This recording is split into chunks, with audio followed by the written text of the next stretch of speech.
I'm Still Here by Infinite Songbird on AO3. Chapter 8, The Truth. Waking was pain. Rough, uneven floorboard dug into his back, accounting for the stiff ache up his spine that seeped into his neck and shoulders. When he swallowed, his throat was sandpaper. His eyes and nose burned with a dry sting of salt, his head pounding and hazy. Disoriented, he pushed himself up onto his elbows with a mighty groan, blinking around at the galley as the thick fog of sleep slowly cleared from his brain. In its wake, an inexplicable sense of desire settled into him like a lead weight, a feeling of wrongness spreading through him until he was nearly sick with it. His eyes landed on his and Lance's bedrolls, lying alone and forgotten at the opposite end of the room, and clarity came rushing back to him. The lead weight in his chest growing too much to bear. He collapsed onto his back, eyes squeezing shut as his head collided painfully against the unforgiving wood, the throb behind his skull dwarfed by the gnawing agony in his heart. With his eyes closed, he could almost feel the phantom press of hungry lips against his own, intangible proof that the previous night's events hadn't been the imaginings of a frayed mind. If he tried, he could almost recall the puffs of desperate breath as Lance pushed even ever closer, could recall his own joy as the two of them finally came together, twin stars meeting in a celestial dance. This was a mistake. I'm sorry. Keith's stinging eyes slid open, his head lolling listlessly to the side as a hot tear rolled into his hairline. He'd been so sure. For the first time in his life, he thought... Well, clearly he thought wrong. He placed it all on the line. His dignity, his pride, his heart, to be left with nothing but the void that had accompanied him throughout his entire life. Even as he lay there, it grew, the dark nothingness within him, expanding and consuming all in its wake. It tore through Keith with abandon, feasting ravenously as it darkened memories of dimpled smiles and bright laughter. All was at its mercy, all lost to a miniature black hole growing within him, overpowering as it engulfed any light. Distantly, somewhere far beyond the oppressive dark, he thought that perhaps he should be frightened. It had been months since he had felt so empty, months since Montresor and chasing after fulfillment that he could never quite grasp. He'd gone to space and found everything he'd ever searched for, everything he ever wanted. It'd taken time, but he'd finally managed to fill the gaping void within him with something real, something wholesome. I'm sorry. Now the void spread, hungrier and with more to consume than ever before, shrouding those new parts of him that had come to shine so brightly over the last few months. He wanted to be scared, wanted to fight for what he'd fought so hard to build. This is a mistake. He didn't fight. He simply didn't have the will. Instead, he succumbed to the void, welcoming it like an old friend and allowing it to spread through mind and body until he was numb. By the time he'd pushed himself to his feet, he was nothing more than an empty husk, lifeless and listless as he stumbled into his boots and up onto the deck. Blinking the last remnants of tears out of burning eyes, he squinted blearily at his surroundings, his resolve crumbling as he searched for a familiar mop of brown hair. A shadow fell across his path, and Keith stared blankly up at Thorne's raised eyebrow. "Late, Mr. Kagane?" "Sorry," he mumbled, jerking his head to the side for fear that she might see the gathering storm behind his eyes. He hoped that his bangs might hide the void, but the ginger press of clawed fingers around his chin proved him wrong. She turned his face, forcing him to meet her gaze, as her hyper-intelligent eyes searched his own. Feeling as if she were peering into the very depths of his heart, he cast his eyes aside, ashamed to be seen and longing for privacy. But the damage had been done. With a click of her tongue, Thorne released her grip, claws sliding against his face as her hand retreated. "You are in no state to train." Betrayal coursed through Keith's veins like fire, igniting remnants of himself that the void hadn't consumed. "What?" Thorne cocked her head to the side as she evaluated him. "I prefer not to repeat myself. You will use this time to rest." No, he argued, because if she wouldn't let him retain this one shred of normalcy, then what did he have? He caught one of her many wrists as she turned away, only to be met with a gaze of steel, cold and unforgiving. Please, I can fight, I'm okay." "No." She sighed, and the iciness behind her eyes melted. "You appear unwell, Mr. Kagane. To fight you now would endanger the both of us." "Thorne, Please, Keith rasped, heart sinking into his stomach. Please. In a swift movement, she had cupped his face in a hand, her thumb wiping away a tear Keith hadn't realized he'd shed. Rest, young one, she urged, her voice uncharacteristically soft as she brushed the hair from his face. He could do no more than nod as she walked away, and the void within him sang with delight at her absence. It wasn't until much later in the day that he finally saw Lance. The other cabin boy had been mysteriously absent from morning chores, leaving Keith to swab the deck on autopilot with nothing but the static in his brain as company. It was only after Keith had returned from a solitary lunch in the galley that a familiar laugh froze him in place. And the Lavarthian said, "Well, I guess 2 heads are better than 1." The gathered crew members erupted into boisterous laughter. In their mindset, Lance smirked where he leaned against the railing, his demeanor carefree and casual. Something within Keith, what little was left of the fire that hadn't been snuffed out by the void, snapped. Before he could think, he was striding angrily towards the group, eyes locked on their ringleader, as his mouth twisted into a scowl. Rev was the first to sense his approach, tittering when she noticed him smacking Roth on the arm with his single tentacle. Keith ignored them both, letting their staring fuel the flames licking through his body as he marched towards his target. "Hey, asshole," he called from a couple feet away, balling his hands into fists as he came to a halt. Wide, dual-toned eyes met him, and Keith relished the momentary flicker of fear behind them. Good. I did all my chores, he bit, venom dripping from every word. You're welcome. Lance blinked, and whatever Keith thought he'd seen in his eyes was gone. Oh, Keith, Lance greeted, his voice a shade too light to be natural. Hey, sorry. Silver had me in the longboats all morning. As if to prove a point, he cracked his back, throwing Keith an apologetic glance. Damn, Latch is faulty again. Breathe, Keith coached himself, struggling to unclench his jaw enough to form words. Can we talk? A small, uncertain smile crept onto Lance's face, as if Keith had just asked him a question with an obvious answer. Sure. What's up, bud? Keith inhaled sharply through his nose. Don't punch him. Alone, Lance. There it was again, that tiny flicker of something across Lance's face, gone almost before it was noticeable. Too bad I know you, asshole, Keith thought, folding his arms across his chest as he studied the stiffness that had seeped into Lance's falsely casual posture. Sorry, Keith, but Silver wants... I don't care, Keith growled. Roth shifted intensely in his peripheral vision. We need... I assume you're all standing around for a reason? A hand landed on Keith's shoulder as he shut his eyes, turning the full power of his attention to filling his lungs instead of jerking himself out of Silver's hold. Perhaps we've arrived at our destination? Silver continued, giving Keith's shoulder a squeeze that was slightly too hard to be friendly. Perhaps there's no need for work? With mumbled apologies and averted gazes, the rest of the crew slunk away, all save for Lance and Keith, who was currently still stuck beneath the weight of Silver's heavy paw. I believe you know your task, Little Blue. Seemingly determined to not meet Keith's eyes, Lance nodded. Yes, sir. That's my boy. Without another glance in Keith's direction, Lance slipped away, hands sliding into his pockets as he headed towards the mess hall.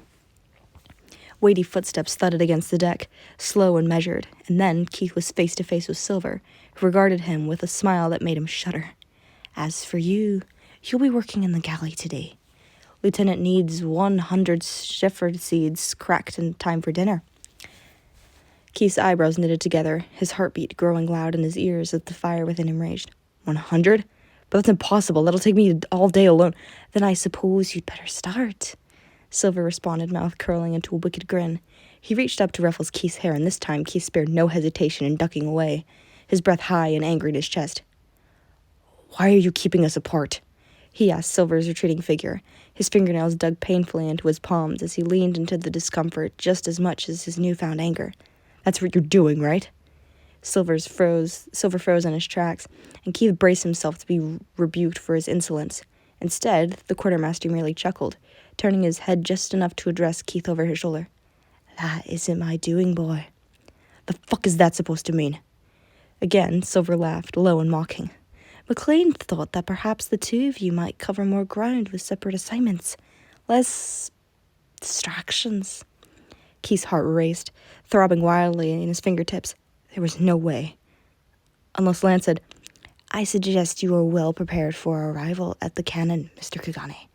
One can never be too sure what treachery awaits in the far reaches of space. The following week and a half was the worst of Keith's life. He and Lance seldom saw one another, save for meal times, and even then Lance made himself scarce, sitting as far from Keith as the mess hall would allow. By virtue of Silver's orders, the two of them rarely shared any chores, unless they were surrounded by crew. It seemed as if Lance could no longer stand to be in a room alone with him, always slipping away with some half-assed excuse and a forced smile as he refused to meet Keith's eyes. On the rare occasion that they had to work together, the two of them completed their chores in terse silence, Keith refusing to entertain Lance's overly light-hearted attempts at trivial conversation. Even in the evenings, Lance seemed eager to avoid him, conspicuously absent when Keith settled in for sleep. Gone were the nights spent holding on one another through relentless nightmares. Gone were the delirious conversations held under the cover of darkness. Gone was Night Flower Boy from across the room as Keith covered his contented smile with the edge of his blanket. He'd also be missing when Keith woke in the mornings, leaving Keith to wonder whether or not Lance had even come to bed at all. He wondered how it was even possible to miss someone who had hurt him so irrevocably.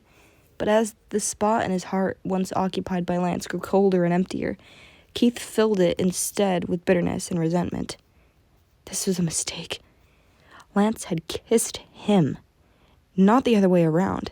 As badly as Keith wanted to initiate something between them for months, it was Lance who had finally taken the plunge. So, if Keith was such a mistake, why had Lance spent countless hours attempting to make him laugh as they struggled to complete monotonous chores? Why had Lance flashed him those stupid special smiles? Why had he taken Keith dancing? And why in the ever-loving fuck had Lance kissed him? 5 days after the kiss, Keith had long given up on trying to find answers, choosing instead to stew over the same questions over and over as he completed yet another chore by himself. This isn't my doing, boy. Keith slammed his mop a little too roughly into its pail, inadvertently sending grimy water sloshing onto his pants. He swore under his breath, clenching his jaw to keep from screaming. McLean thought that perhaps the two of you might cover more ground with separate assignments. The mop hit the deck with a wet slap, flecking Keith's face with suds. Less distractions. He stepped backwards with a growl, jerking the handle of his mop back with more aggression than was strictly necessary. It nearly lost his balance as it collided with something solid. The something behind him released a pained reptilian screech, and Keith's guts swooped with dread as he whirled around to come face to face with Morena. Their eyes met, and Morena's narrowed into slits. Cabin boy? She hissed, the venom in her tone sending Keith's heart leaping into his throat. Oh, fuck. If he hadn't been so distracted, if he'd just been watching where he was going. He took an instinctive step away as she slithered toward him, fangs bared in anger and claws extended at her sides. It was an accident, Ren, he growled, already aware that whatever he offered in terms of an apology would be a waste of breath. Let's not escalate this. Her responding laugh, low and raspy in her throat, sent a chill down Keith's spine. Big words coming from such an angry little boy. Tell me, is that the same wisdom that got you expelled from the Galaxy Garrison? Keith's blood ran cold. What did you just say? I think you heard me, she sang, her mouth twisting into a menacing smile. What was it? Physical altercation with a classmate? The deck swayed beneath Keith's feet as rage clouded his vision. There was no way she could have known that. No way she should have. How the fuck do you know about that?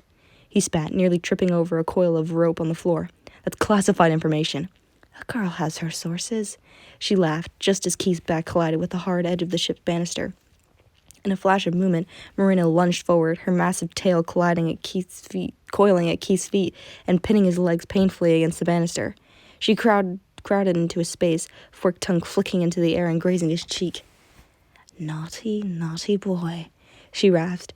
Something in her voice had Keith struggling against her grip and attempting to peer around her. He desperately scanned the deck for help, though most of the crew appeared deeply engrossed in their chores.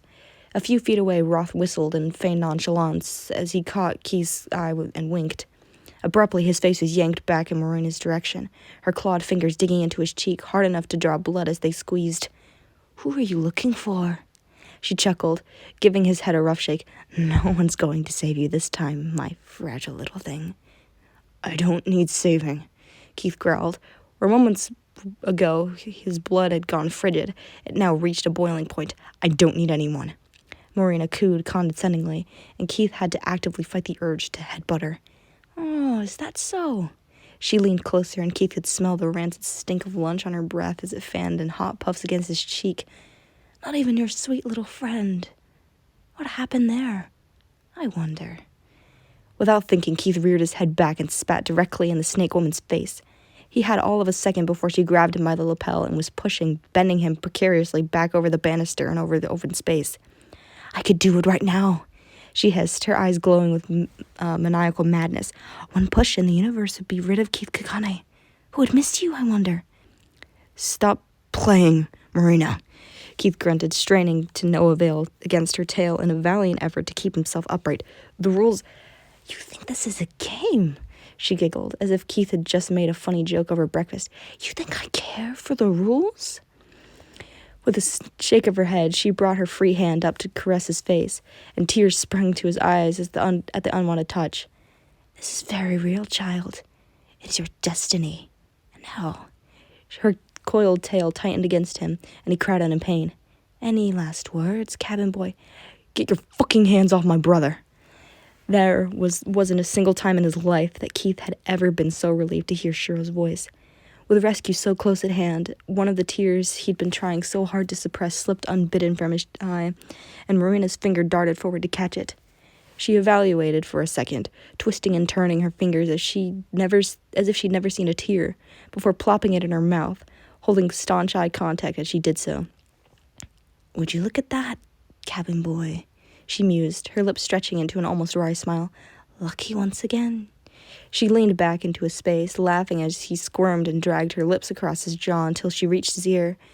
Somewhere behind them, Shiro's shouts intensified as he approached them, but Keith could process little more than the unwelcome physical gesture. "But I wonder," she continued, her lips tickling his ear, "how long until that luck runs out?" All Keith processed of the next moment was an angry growl, and then Morena was yanked away from him so hard that she fell to the deck, hands splayed haphazardly against uneven wood and hair falling in greasy curtains over her face. Was the first time not clear enough for you?" Shiro snapped, shielding Keith protectively as he glared down at Morena. Keith shuddered as she parted her hair to reveal a grin that was too wide, stretching across her face in a way that made her look demented. "I wouldn't have expected such violence from an officer such as yourself, Shirogane. Touch him like that again, and I'll do a lot worse." Shiro snarled, practically shaking with anger. "Do I make myself perfectly clear?" For a terrifying moment, Morena's slitted pupils flicked back to fix Keith with such venomous hatred that he instinctively pressed back into the banister, heart pounding so hard he could hear it in his ears.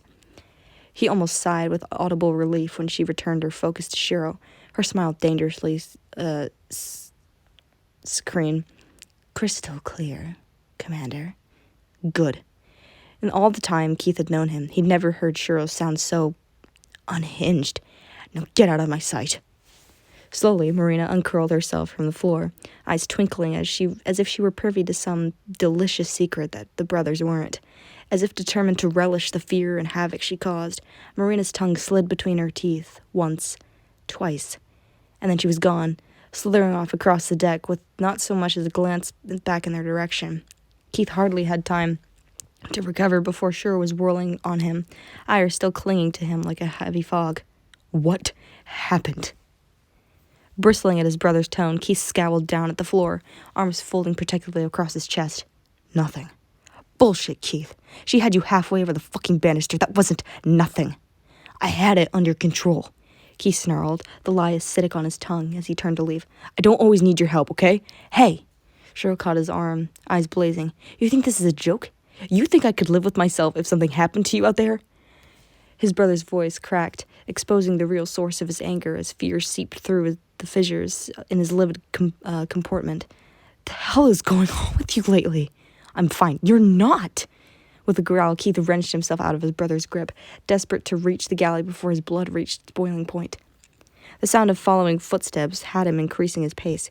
"You hardly eat," Shura was saying, but Keith didn't want to listen. Didn't want to have this damn conversation. Not here. Not now. Maybe not ever. "You look like you're barely sleeping, and Thorne told me she had to dismiss you from training twice. What the fuck is going on with you, kid? I can't help you if you don't... I don't want your help." Shiro's eyes widened as Keith spun around, arms thrown at his side. You want to know what happened?"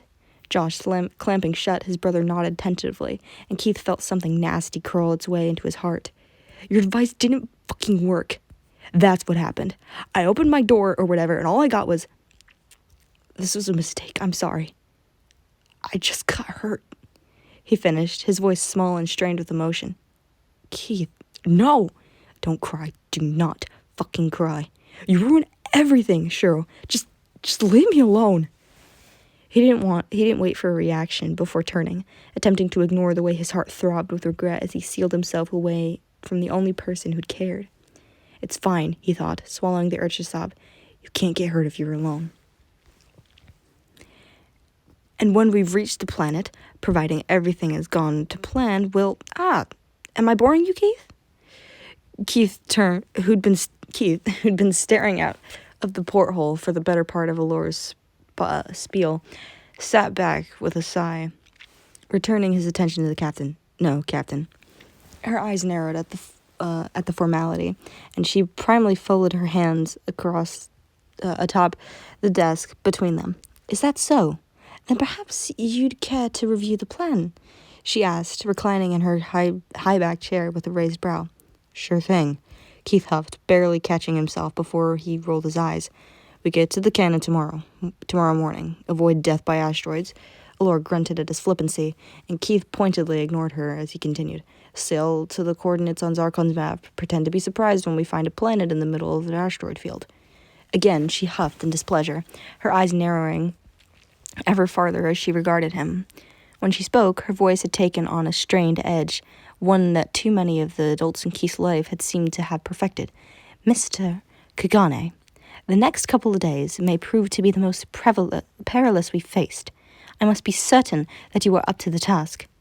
"I am," he insisted, avoiding her icy gaze. "I'm ready." "Your brother seems to think differently." She leaned fully back, fingers drumming along the arms of her chair as she searched Keith's face. "Yeah, well." Keith folded his arms, glaring down at his lap. He couldn't look at her, couldn't bring himself to look her in the eyes. "My brother's wrong about a lot of things." "Thorne has refused to train you twice this week," she continued, as if he hadn't spoken, raising her voice in a way that left no room for argument. "You look as if you haven't slept in days. I'd hardly let you handle a knife in the kitchen, let alone embark on a perilous journey to the surface of an unknown planet." She was standing now, knuckles resting on her desk as she leaned toward him, breath high and quick in her chest. "The fate of the universe hinges on our success, and I'll not have this mission compromised by your stubbornness." "She has a point," his mind whispered, the thought stilling whatever retort had risen on his tongue and shutting his jaw. "You're bound to screw it up. It's inevitable. Once a loser, always a loser. Leaving Von Tresser didn't change that." Something hot rolled down his cheek, and he tore his eyes away from her. "She was always going to see the real you, sooner or later, just like everyone else." Keith? Worthless, inadequate, no good. Keith. He wasn't sure what had happened, but when he blinked, Allura was kneeling in front of him, shrouded in a wet film as she grasped both his hands in her own. "Oh, darling, you're breaking my heart," she whispered, not knowing how the term of endearment tore at the part of himself that was already raw and bleeding with homesickness. He was helpless to sob the sob that tore itself from his throat, helpless to the way he melted in her arms when she wrapped him in her embrace, as if he were something special, something precious. "Despite what you may think," she began, holding him tight and pressing a light kiss to his head, "your brother and I care about you very much. As, of course, does Karan," she tacked on with a wet chuckle. "I pray that you'll remember that." Able to do little more than nod, he tightened his grip around her as he struggled to rein in his sobs. "I couldn't live with myself if something were to happen to you," she continued, her voice brimming with emotion, and her words a near-perfect echo of his brother's only a few days before. I've lost enough family as it is. I couldn't bear... Her voice sagged on the unvoiced thought, and Keith buried his face into her shoulder. Sorry. No, love, I don't want you to apologize. I just can't stand to see you like this. I don't want to feel it anymore, he wanted to say, but the words wouldn't leave him as any more than a shaky exhale. It hurt so much. When she spoke again, her voice was impossibly gentle and hesitant in a way he'd never heard. Does it have to do with McLean? The name alone was enough to send a new wave of grief crashing through him, and any composure he'd managed to gather was lost as he succumbed to the pain gnawing relentlessly at his heart. Of course she'd noticed. The whole damn crew had noticed. Had watched him and Lance go from inseparable, entwined to... Would you like to talk about it? Again, Keith shook his head, terror shooting through him when she pulled away. Some poisonous, irrational part of himself expected to come face to face with disappointment, to hear the age-old, I can't help you if you don't let me, lecture. Instead, Allura took his face in her hands, wiping away his tears and offering him a smile so fond that it took all of Keith's willpower not to launch himself back into her embrace. Whatever happened, she reassured, smiling sweetly when he leaned into her touch. You aren't alone, Keith. Promise me you'll try to remember. Squeezing his eyes shut, Keith's thoughts strayed to the piece of his heart he left so very far behind, a whole galaxy away.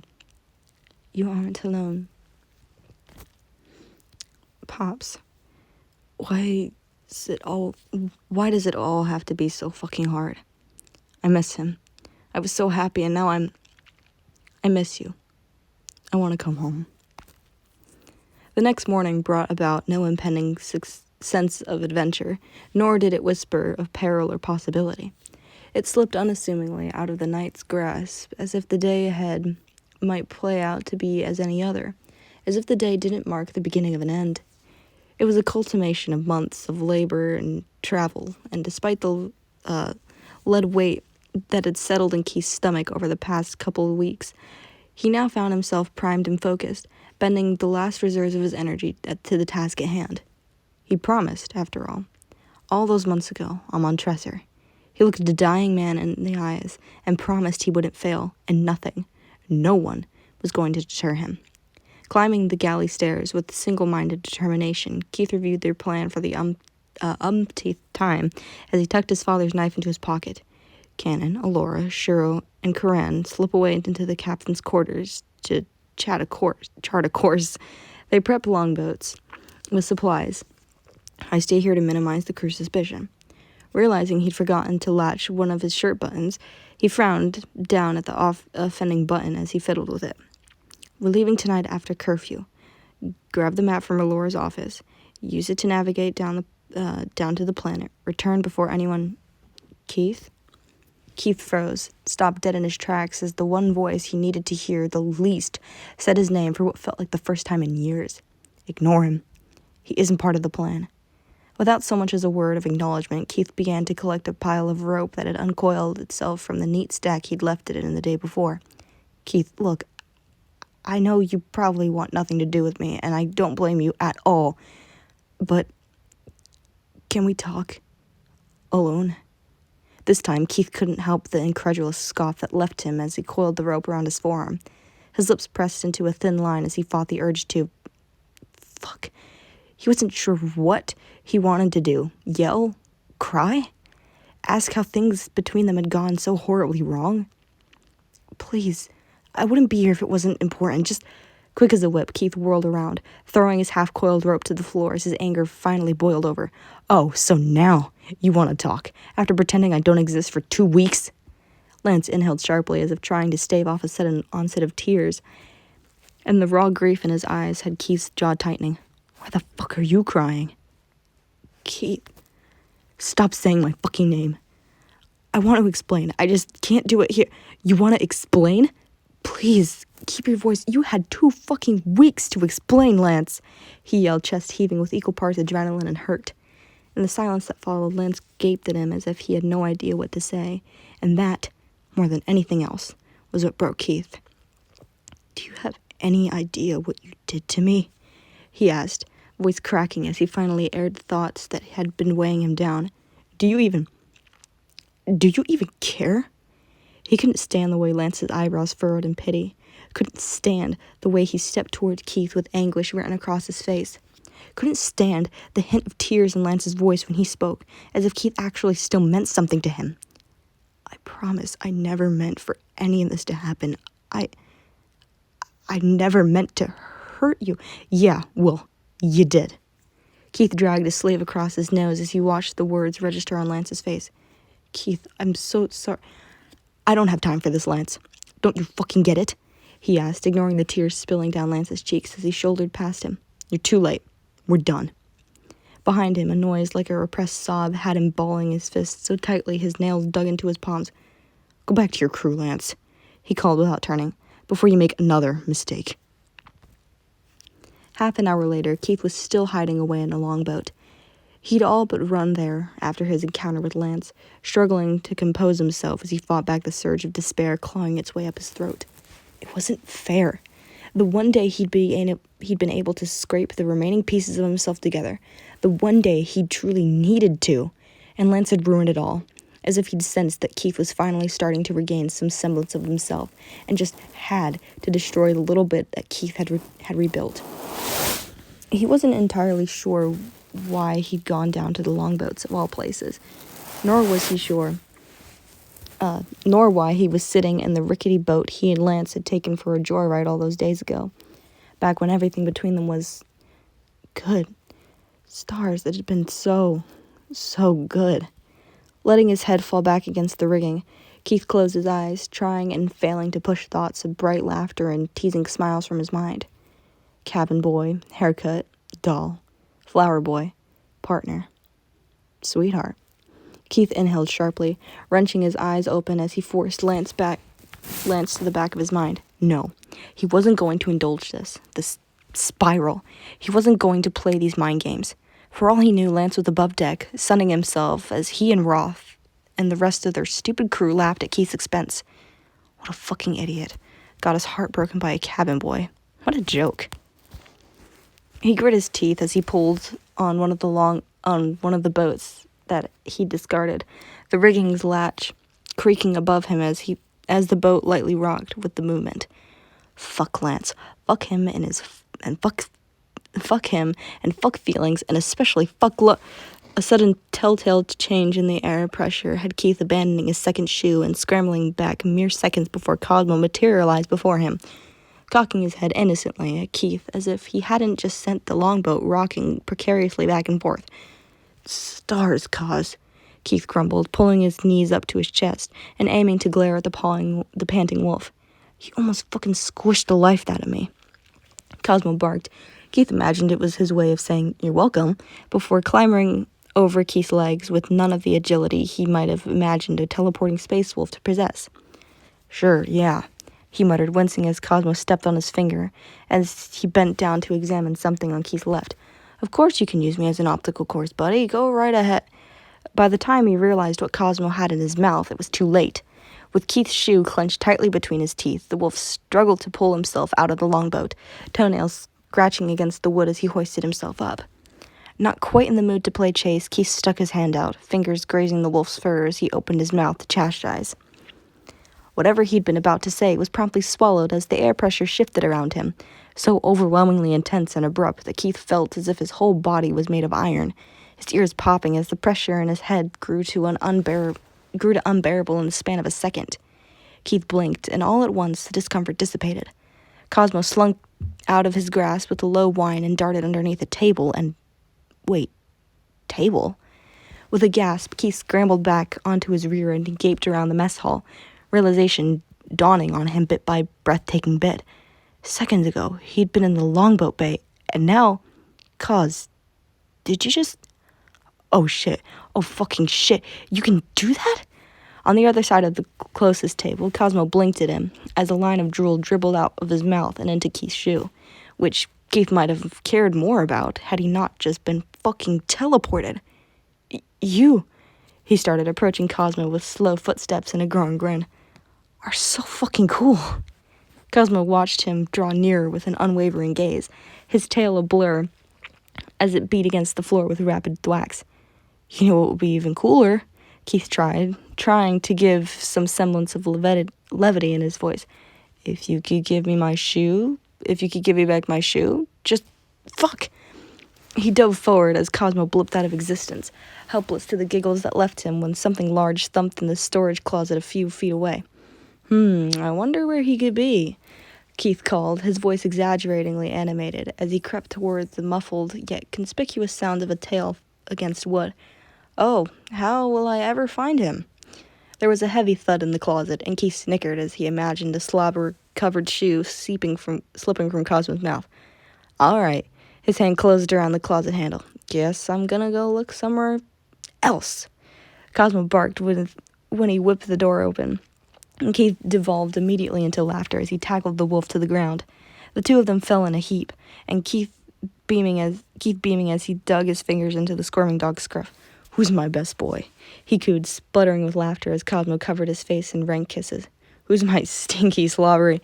The sudden groan of the mess hall's heavy hatch and the accompanying sound of several pairs of feet on the stairs had Keith reflectively pulling the closet door shut, pressing himself as far back as he could as his heart pounded with inexplicable foreboding. As if sensing the same thing, Cosmo released a low, uneasy whine, shuffling towards Keith and regarding him with a question in his glossy eyes. By way of an answer, Keith put a finger to his lips before burying his face in the coarse fur and praying the wolf had understood. Pick up the pace, bile rats. Silver's voice rumbled, clear even through the closet doors. We'll have reached the trove before you worthless scum can make it down a flight of stairs. The footsteps grew more frantic, but Keith could hardly register anything other than the unbridled panic running rampant through his mind. He knows. Goosebumps run up and down his entire body, and Cosmo nudged at his hand when Keith shuddered. He knows about the trove. Of course, Keith had anticipated they'd deal with this eventually. It was inevitable that Silver's crew was going to guess their true destination. It would have been impossible to expect otherwise. There was no way they were simply going to stumble upon a hidden planet in the middle of an asteroid field, and the rumored location of Zarkon's trove, and not suspect they'd found Treasure Planet. But Silver had said it with such confidence and nonchalance of someone who'd been expecting this, someone who had known, who'd seen through the guise of their charting course from the beginning. You sure we're alone? He rumbled, and Keith swallowed as his heart jumped into his throat. Aye, Captain, answered Roth's voice, and Keith barely had a second to register the fact that Roth had referred to Silver as Captain before the alien was continuing. Princess and her lieutenant are with Shirogane in their cabin, charting a course. Dread continued to seep into Keith's body with every word out of Roth's mouth, and it wasn't solely due to the dubious way Roth had said charting a course, like he knew the words were bullshit. How in the hell did they know Allura was a princess? She'd been so careful to keep her identity and her business in the Meridian system a secret, and here Roth was, arguably the dullest of their entire crew, throwing around the word princess like it was common knowledge.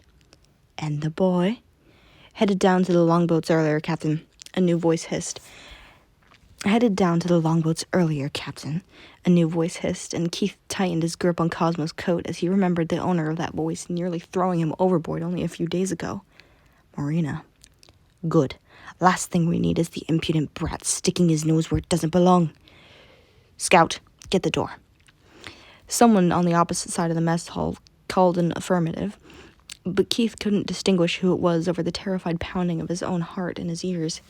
The mess hall hatch closed with a great thud, and Keith's heart rate skyrocketed. In all the weighty silence that followed, Silver's sigh tampered off into a chuckle that raised the hairs on Keith's arms. I shall be relieved to shed this despicable form.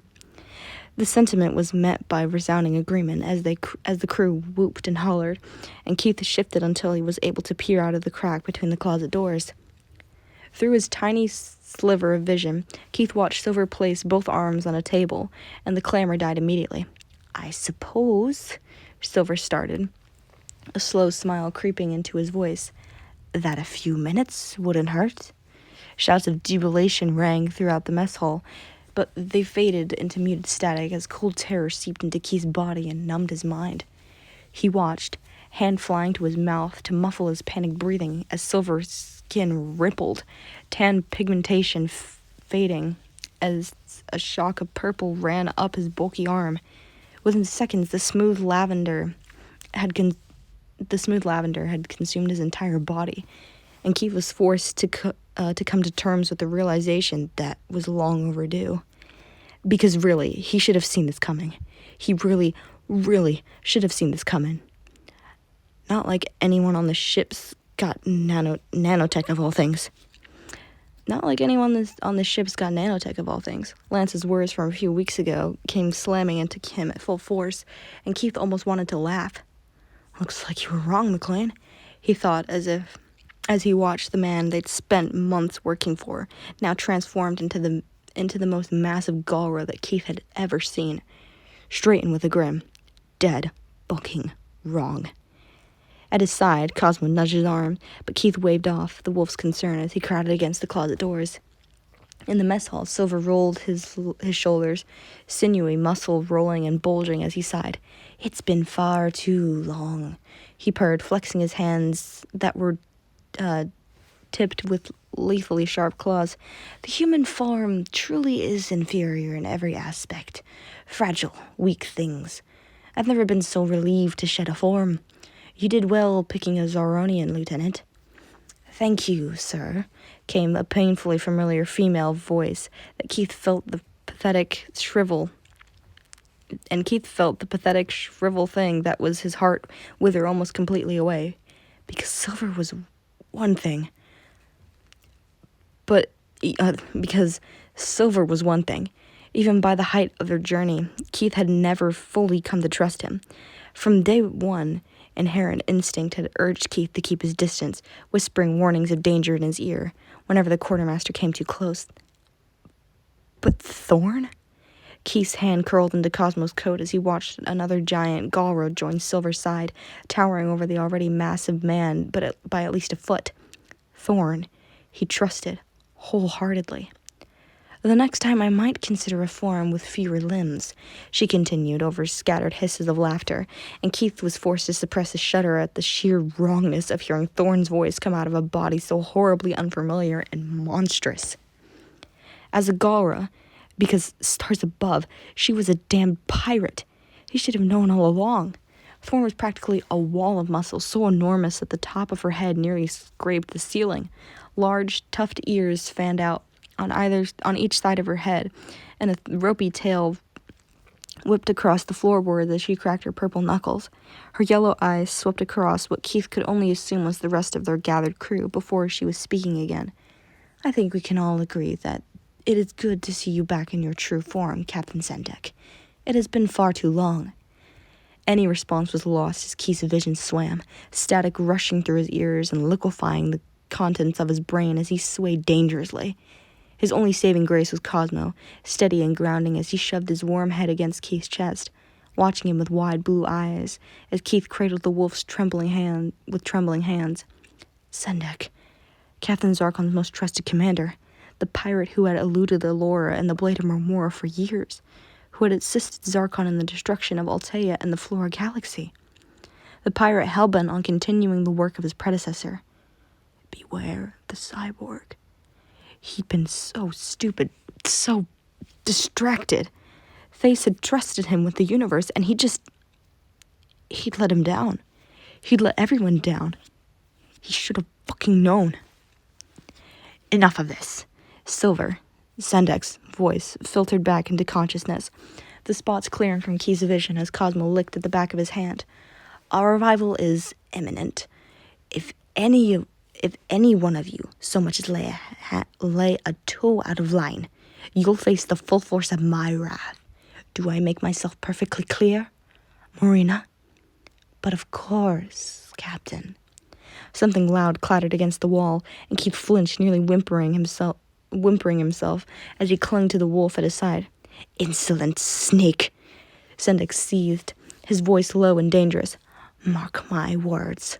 One more stunt like this and you'll be pulled with the boy, and I'll have your scales flayed." I was merely doing my part to help move things along, Captain. Surely it makes no difference whether he dies now or later. Key's blood ran cold, even as something else, something much, much larger, clattered against the wall. I said you'll do as you're told, scum, and you'll stick to the plan, the lot of you.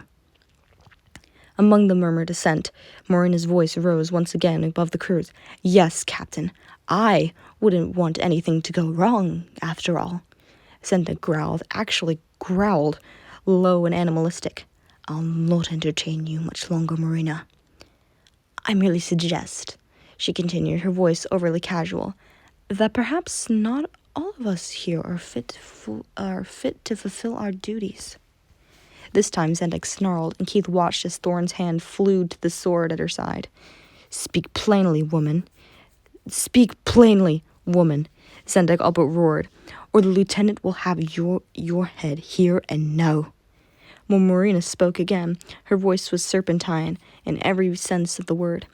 Methinks our precious scout may have a soft spot for the boy. The pirates chattered in angry agreement, growing loud enough that Zendek was forced to raise his voice in order to silence them. The room fell deathly quiet, and Keith waited with bated breath as Zendek turned the full force of his glowing red gaze upon someone standing outside of Keith's vision. Scout, is this true? Of course not, Captain. A new voice answered, and Keith's world stopped spinning on its axis because he knew that voice. He knew that voice as well as he knew his brothers, as well as he knew his father's. He'd fallen asleep to that voice, woken up to it, clung to it through the hours, spent gathering blisters and lying underneath the stars. It had been the melody to the bass line of his heartbeat for the better part of a year, the long-awaited answer to a lifetime of searching. Hold on, sweetheart. It had whispered what seemed like a lifetime ago. I've got you. You don't, Keith thought as he squeezed a hand tighter around his mouth, muffling a sob and feeling smaller than he ever had in his entire life. You were never on my side at all. Ren doesn't know what the fuck she's talking about, Lance protested. Morena laughed, and Keith might have been terrified if not for the shock still running through his veins and rendering him numb. Is that so? Remind me, human, she began, spitting out the word human like it was an insult. Was it you or I that snuck off ship hours after a joyride? It isn't like that. Then what is it like, Scout? Zendek asked, and the deathly calm in his voice sent more dread running through Keith's body than Morena ever could. It isn't like anything, Captain. You told me to keep an eye on the target. I've done nothing but follow orders. The target? Something wet dripped onto Keith's hand, and it wasn't until Cosmo licked at his cheek that he even realized he had started crying. He's lying, Morena sang, scales audibly dragging across the floorboards as she had no doubt goaded Lance. He's got feelings for the boy, clear as day. For a moment, the entire mess hall seemed to hold its breath. Keith found himself simultaneously dreading and needing the answer, the memory of Lance's lips on his own raising with painful clarity to the forefront of his mind. Seconds ticked by, though it felt like an eternity before Lance responded. At first, Keith thought the sharp breaths leaving Lance might have been tears, but then the sound gave way to a full burst of laughter, and whatever little hope remained within Keith was crushed without mercy. Shit, you're just as gullible as he is, Lance crowed, struggling to speak through his hysterics. How dare you think I care about him? Lance continued, sniggering as he spoke. Around the mess hall, many of the pirates broke into uneasy laughter. Stars! No, he's nothing to me. Keith inhaled so sharply he was sure the sob would be heard by the bloodthirsty band of pirates standing mere feet away. But to his luck, they seemed to be far too occupied with Lance to notice. I've been fucking with him, Ren. How else was I supposed to get him to trust me?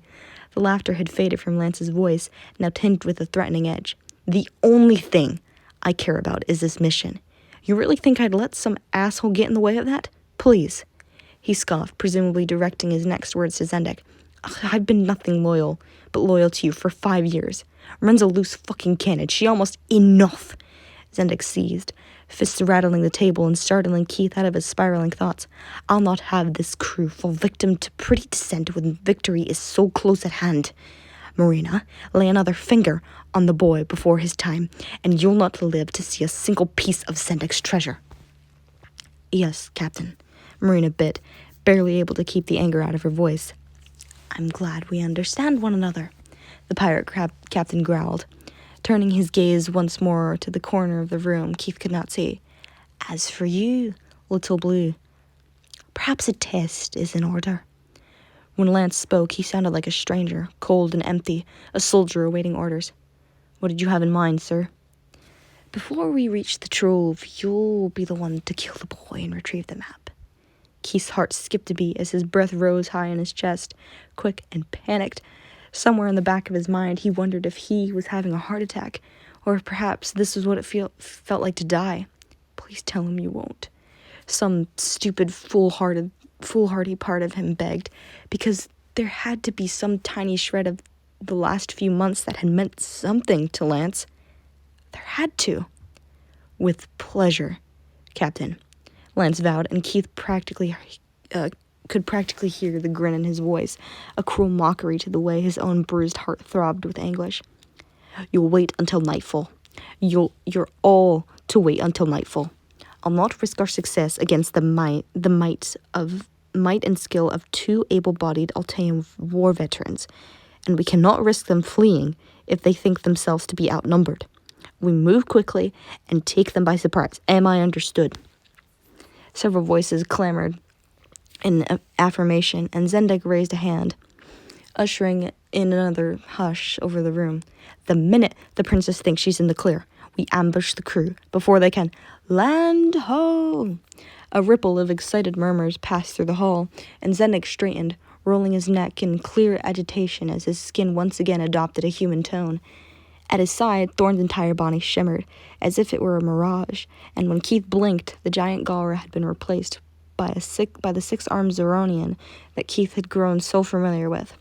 "Blast it all," Zendik muttered darkly. "We're out of time. You all know your roles. I advise that you don't let me down."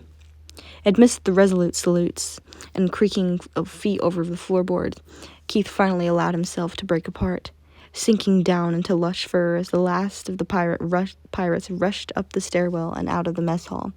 The only real indicator that he was finally alone was Cosmo's high-pitched whine, but Keith hardly processed it over the staggering shock buzzing through his brain like a swarm of desert gnats. He wanted to scream. He wanted to scream for days, wanted to yell until he was raw and ruined, until he wasn't able to recognize the sound of his own voice. He wanted to claw his way out of his own skin, to rip it to shreds until he no longer resembled the person who had fallen for a lie, who had fallen in love with a lie. Someone sobbed, and it was filled with such raw agony that he hardly even registered that it had come from himself. He was aware of little else but coarse fur beneath his fingers, and a firm pressure against his cheek as Cosmo nosed at his cheek, at his chest as Cosmo nosed at his cheek, whimpering and lickering devoutly at Keith's tears, as if by doing so he might soothe the hurt that had settled like molten glass into Keith's fractured soul. He should never have come. How could he have ever thought that he, Keith Kagane, the loser extraordinaire, would ever amount to anything more than a failure? He was so fucking shit. You're as gullible as he is. Stupid, and he's nothing to me. Insignificant, and I've been fucking with him. Naive, and you think I care about him? Angry. Because really, he should have known, shouldn't he? He wasn't a person people loved. He never had been. He should have known all along that it had been a lie. Should have known. Fury sent him flying to his feet, throwing the closest door open so hard it smashed against the wall to his left, elicting a sharp bark from Cosmo. He should have known. Lance had been so fucking transparent, and Keith had been so caught up in him to notice, so busy playing the lovesick fool that he'd fallen blindly for every deception. It's not like anyone on the ship has nanotech. Fuck him. You're my best friend. You're mine too. Fuck Lance. You saved my life. Rage painted his thoughts red. Keith yelled, kicking out a near at a nearby bench and enjoying the pain that traveled up his leg. He should have killed Lance when he had the chance, should have let that black hole take in it before he had the chance to unravel Keith thread by thread. Before Lance had the chance to kill him. Keith stilled, bracing himself on the nearest table with his head hanging between his arms, his breath leaving him in shuddering gasps. He was going to kill him. Lance was going to kill him. 2 weeks ago, Keith he would have done anything for Lance. He would have followed him across the universe if he so much had asked. Would have followed him across space and time and the infinite stars. He looked at Lance and seen a future. One that at long last might bring Keith some semblance of purpose. He'd thought Cosmo nudged his elbow, and the single touch brought Keith spiraling back down to reality. It didn't matter what he thought, not when the mutiny was brewing under their noses, threatening not only his life but the lives of people he loved. Sucking in a sharp breath, Keith jerked upright, his attention snapping to Cosmo as if the poor wolf had any answers for him. "Shiro," he croaked, and the mere thought of his brother had him turning, stumbling through the mess hall as sobering fear ran through his veins like ice water. He had to get deckside, had to find Shiro. Nothing else mattered. Not Lance, not the map, not Zarkon's trove, not the fate of the universe, not when his brother's life was on the line. In his haste, Keith almost tripped over an uneven plank as he neared the stairs, catching himself on the edge of a table. He could do this. He might have fucked up everything else, but he wouldn't give up on Shiro. He refused to. All he needed to do was slip past the pirates while they were distracted, make a beeline for Allura's cabin, grab his brother and the others, get into the longboat, and get the fuck off the Melanor before someone... Keith froze as a shadow fell over him, the top stair creaking just as his foot hit the bottom. Above him, a figure blocked the light, seeping through the stairwell, and Keith's heart leapt into his throat.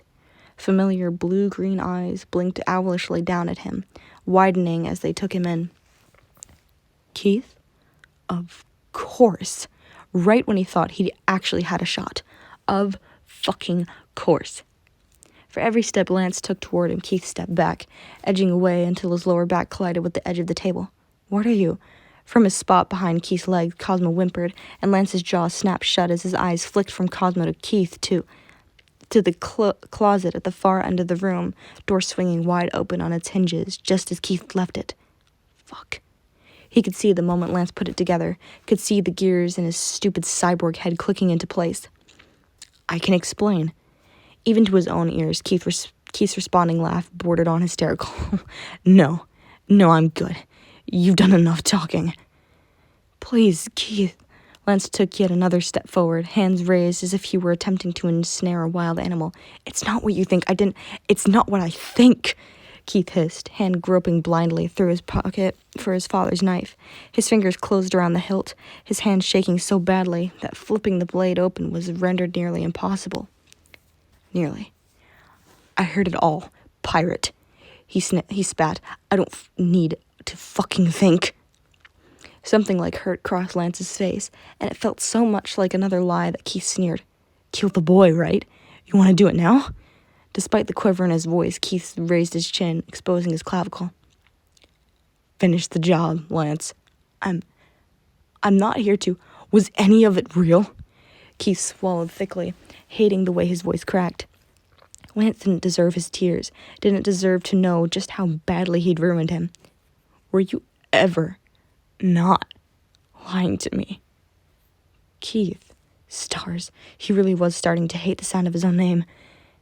Lance stepped ever closer, arms still outstretched as if he intended to touch him. The very notion of it made Keith's stomach reel. He crowded back against the table, feeling every bit the cornered animal as his heart thundered away in his chest. "Stay back," he wanted to warn, but Lance was too close, too overwhelmingly close for Keith to even speak. "I'm sorry." It was the lie that was finally enough to break his hesitation, creeping into him and expanding the cracks until the bonds holding him to Lance, to the past, to nights spent wondering how he could possibly love someone so much, fractured, and he was finally free.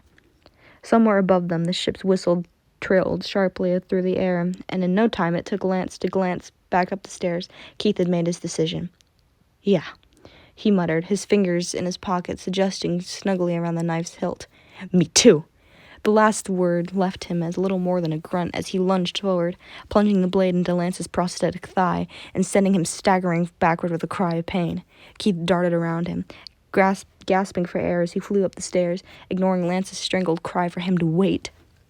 He hardly even registered the fact that Cosmo hadn't followed, not until he reached the top of the stairwell and froze in his tracks, taking in an entire crew of covert enemies milling about at the railings. To his luck, what little of it Keith even possessed at this point, they seemed far too occupied to notice him, too busy marveling at the planet before them to notice Keith's panicked plight. Good. This was good. If he was quick, he could get to Allura's cabin before... It was as if it had happened in slow motion, as if Keith's luck had chosen that specific moment to run out. Across the ship, Zendek turned, perhaps sensing fear in the wind. Their eyes locked, and Keith's heart nearly stopped. He'd never known such terror. Had never been so completely petrified. It was like he wasn't inhabiting his own body, as if he were merely watching someone else run into misfortune after misfortune. Sharp eyes traveled almost lazily between Keith and the entrance of the mess hall at his back, and Keith could see that the very moment realization dawned in them, as if Zendek had just pieced together the final pieces of a particularly pesky puzzle. For what felt like an eternity, Keith remained locked in that bone-chilling gaze, time moving sluggishly between them. Behind him, Lance cried out again, another pained plea for Keith to wait, and Zendek's mouth curled into a wicked grin. "Change of plan!" he yelled, skin rippling as it was overcome once more by a shock of inhuman purple. There was no need for a distraction now. Not now that Keith knew. "We move now." Keith turned and ran for his life.